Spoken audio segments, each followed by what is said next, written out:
So it's really important to check your skin regularly. It's worthwhile to know what your usual skin looks like, and you can identify any change that you're concerned about. So if people have moles or skin lesions on the skin, we need to keep an eye on them and make sure that they're not changing in either size, shape, or colour.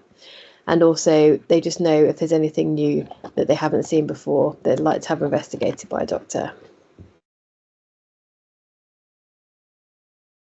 Yes, so when looking at your skin, it's very important to monitor how your moles are looking and any skin lesions you might have.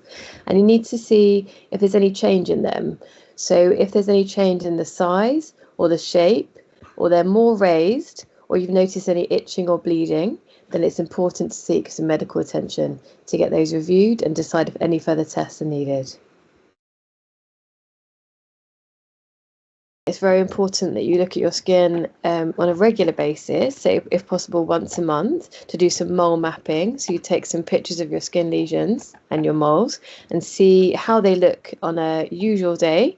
And then if you notice any change to them or notice any change in how they look or any size or shape, then you know then that that's worth investigating by a medical professional.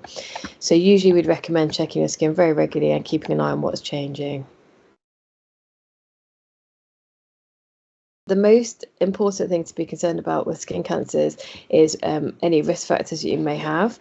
So, if there is a family history of skin cancer, then that is more likely to increase your risk of having a skin cancer. Also, if you've had a previous skin cancer diagnosed, then you are at high risk of having another skin cancer at a later point in your life. And also, if you have increased sun exposure or if you've had previous sunburn or blistering, that again can increase your risk of skin cancer in the future. It's very important to always protect your skin, especially in hot climates and in the summer months.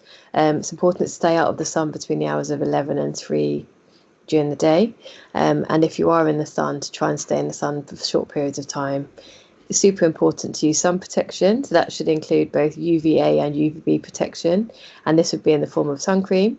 It's also sensible to wear a hat, ideally a wide brimmed hat to cover the ears, and that will help to protect the top of the ears from any sun damage.